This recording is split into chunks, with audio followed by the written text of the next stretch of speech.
Cobham Yam Mulby, they call me. The Cobham Yam Mulby. Good evening and welcome to Fetcham Grove for tonight's midweek fixture Under the Lights. Entertaining us on the pitch are our hosts Leatherhead and their opponents Margate. They'll be battling it out for 3 valuable Isthmian League points, but who will be victorious? It's the Tanners versus the Gate. Oh, and we've got a special guest arriving too. It's Cheese, by the way. Here's a quick history lesson for you. The club was initially formed as Leatherhead Rose in 1907. After the Second World War in 1946, they merged together with Leatherhead United. They joined the Surrey Senior League and won it 4 years on the bounce. And in 2007-2008, they celebrated their centenary. Lesson over. Knowledge is the bomb. Thank you. Inside the ground, we have the fans' favourite Bernard Edwards stand. This is where you'll find all the noisy Tanner supporters. But saying that, they swap ends at half-time. They just go wherever Leatherhead are shooting. In the summer of 2021, the club added some brand new floodlights. Other facilities include the club's shop, the Tanner's Tea Bar, and here's a quick peek at the home changing rooms.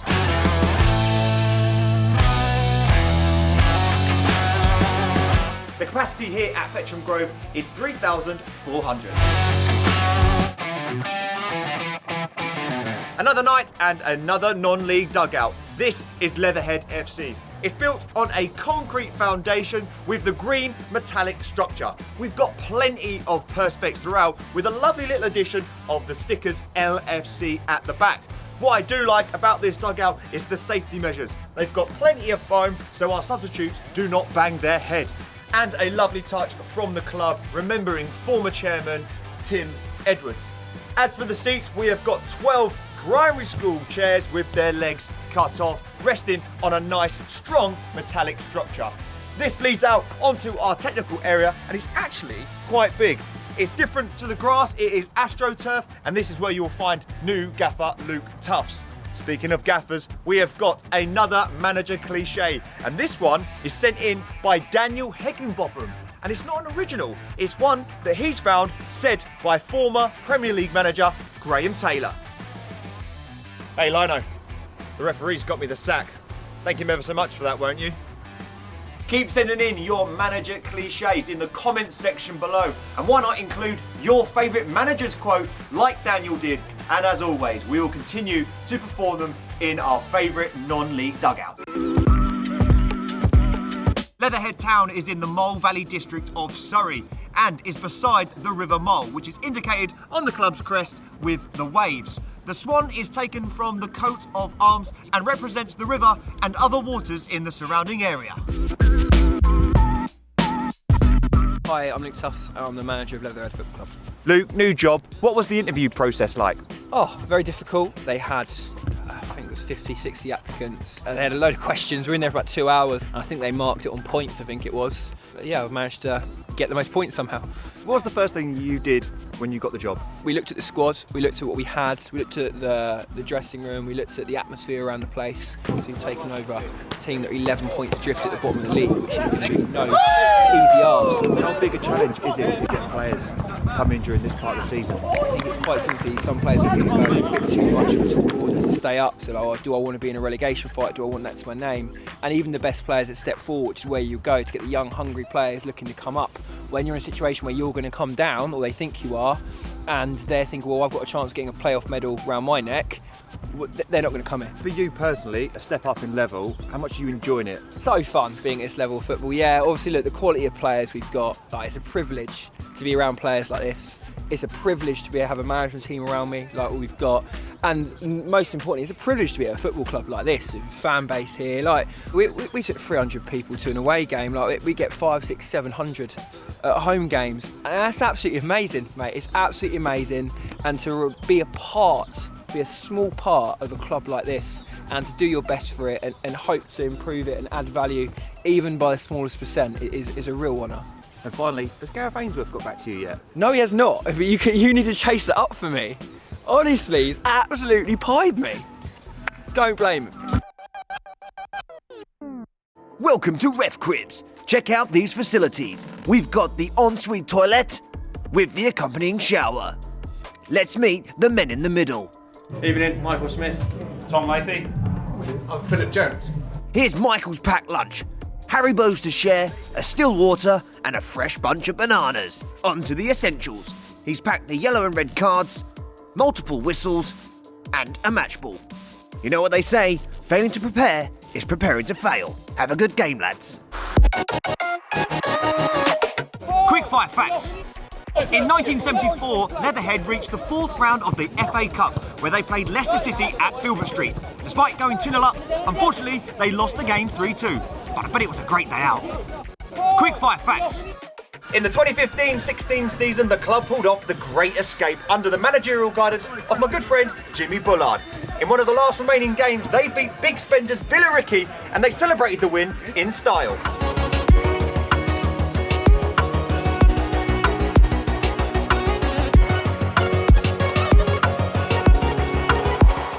Quickfire facts. Jimmy isn't the only Soccer AM legend to be involved with the club. Jude graced the hallowed turf at Fetcham Grove back in his younger days. Quickfire facts. Here is our pitch inspection at Fetcham Grove. And I tell you what, this is one of the best pitches we have seen at this level for a long time. The surface itself is very flat and it is a big pitch. The grass has had a nice trim as well, so it is looking very sharp. There's not really a bobble in sight. But where does this pitch go on our famous ratings board? I'm gonna go for an absolute carpet. Would you agree, Lavers? I'd agree. Absolute carpet. Yep, Jamie McGlashan, player assistant manager at Leatherhead. How does the partnership work with Luke when you're on the pitch? Do you give out instructions as an assistant manager, or are you just playing the game? I've got my player head on, if you like, so again, it's a new role for me. It's a good question because I have to ask myself, how do I work it? But you know what, the type of player I am and how I've been through my career is, I do talk a lot on the pitch anyway, naturally, so I think as an experienced player anyway, naturally I'm giving instructions. Through the week, I'm probably more leaning on the coaching side anyway, so there's that sort of distance in between it and there's that understanding as well for the players. What's the biggest difference for you at this level on and off the pitch? I'd say probably the detail. How you go, there's more talk about tactics, detail, this, the other. Here, I think, you know, it's more about, you know, outworking the opponents and second balls, if you like. I've started my career through non-league, so it's just getting back into it. I'm probably not as sharp as I used to be, but I'm probably mentally quicker and sharper as well. So again, and like I say, off the pitch as well, just managing that and looking after myself and picking my games when I can. And what are your ambitions at this level? For me to come in at this role from a first managerial job alongside Tuffs is brilliant for me, and the fact that I don't have to hang up my boots and still playing. With all the things I've sort of achieved in the game, this will probably be the biggest one if I can keep them up. But like I said, that's my ambition first and foremost, and then we'll sort of go from there. But I had a bit of stick from the boys and that, you know, about me playing myself up front in that game. But you know, sort of got the winner and still remember how to celebrate. So all good. Listen, it's a unique thing that I can do to contribute at this level.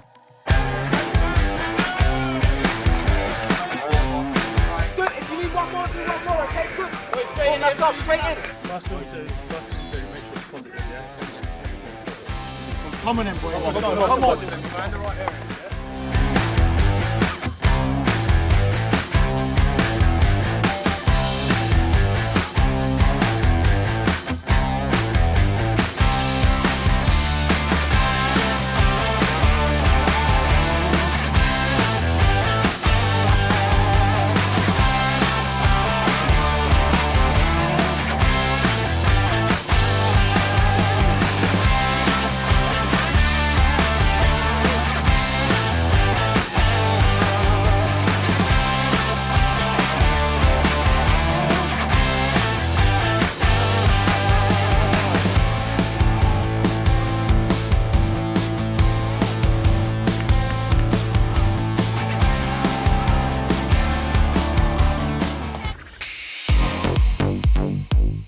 Okay, for my match day meal tonight, I've gone for the cheeseburger. I've got onions and I've got burger sauce. I've also got myself a Mars bar and a cup of tea. That set me back $6.50. Now let's give it a try. Let's see how it tastes. Oh, tender. Marvellous. Banging. This is the Leatherhead 2-touch challenge.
the legend, has joined us at Fetcham Grove. When did you play for Leatherhead? Played in the youth team when I was 16. Alex Inglethorpe, now the academy director at Liverpool, as soon as he saw me, he was like, right, you're in my senior youth team, I'm going to get you in the first team and try and get you to play higher as well, because I think you can play higher. Yeah, so I made a couple of appearances for the first team, like in pre-season friendlies. Coming back here tonight to support you guys, it's just mad, because I played so many games around the lights. Yeah. It's just, I was going to say, how much has it changed? The pitch is better. Seriously. Absolute carpet. Seriously, the pitch used to be terrible. Really, really poor, but the changing rooms are exactly the same. We went in there before, and I was like, oh, I know what the pitch looks like. I bet the changing rooms have changed, but no, it's exactly the same. Had my lucky urinal there that I used to go in before the game. You've got one of the best first touches I've seen, certainly at Soccer AM. So what kind of player were you back then? I did have the choice of trying to make it at Leatherhead and then going through the leagues, Yeah. or going to Soccer AM. Because that was exactly the same time. Yeah. When I was 16, so I was good with the football. I could make passes, I could see like through balls and stuff like that. But my fitness was poor, and yeah, I wasn't box to box, and I probably should have scored more goals in my short-lived football career. But no, I can ping a ball, but I used to sort of sit in the centre circle, get it off the back four, and then Start spraying. spray it. Yeah, like Cobham Jan Mulby they call me. The Cobham Jan Mulby. What a legend. Leave a comment down below if you know Jan Mulby. What a player, by the way. Brilliant. Cheers, mate. Cheers, mate. No Love ya. Cheers.